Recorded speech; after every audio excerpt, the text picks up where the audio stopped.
भरपूर बसस्थानकामध्ये आता सध्या आपण कामाचं काम करतो. पाणी आपण काय सूचना केली? आज या ठिकाणी अहमदपूर बसस्थानकाचं जे काम चालू आहे त्याविषयी वर्तमानपत्रामधल्या बातम्या वाचल्यानंतर मी स्वतः इथे भेट दिली माझ्या कार्यकर्त्यांसहित.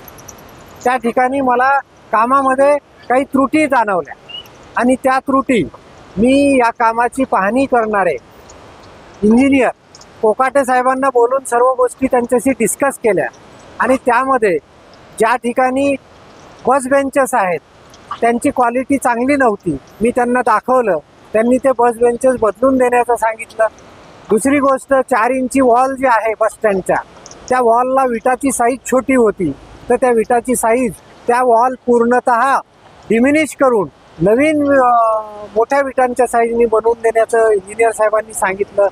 सोलिंग ज्या ठिकाणी पाणी मुरण्यामुळं ढिलं झालंय आणि खड्डे पडले त्या ठिकाणचं सोलिंग तेवढा भाग पूर्ण रिपेअर करण्याचं त्यांनी मला अभिवचन दिलं. आणि त्यानंतर या सर्व गोष्टीची पाहणी मी 4 दिवसानंतर इथे येऊन करणार आहे आणि त्या दुरुस्त्या जर पूर्ण दिसल्या आणि त्या गोष्टी जर इंजिनियर आणि गुत्तेदार यांनी पाळल्या तरच बसस्थानकाचं काम, जनतेचा जो पैसा आहे तो जनतेचा पैसा हा बसस्थानक टिकाऊ आणि कायमस्वरूपी त्यांच्या वापरासाठी येणे यासाठीच आहे, ज्याची आम्ही लोकप्रतिनिधी म्हणून निश्चित काळजी घेऊ.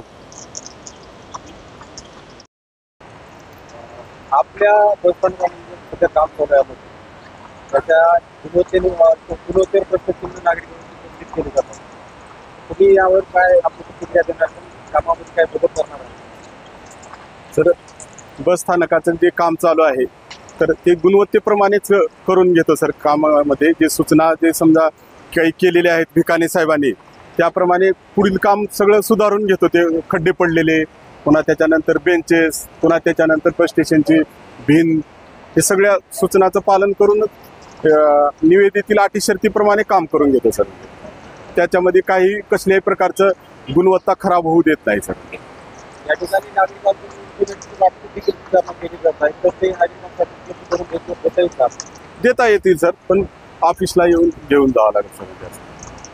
या ठिकाणी एखादी प्रत वगैरे ठेवण्यात येणार आहे? सर इथं ऑफिस म्हणजे नाही, सोबत नाही. नागरिकांसाठी मागितलं त्याला देता येईल सर, उपलब्ध. बस स्टँडवर कुठे ठेवा सर असं.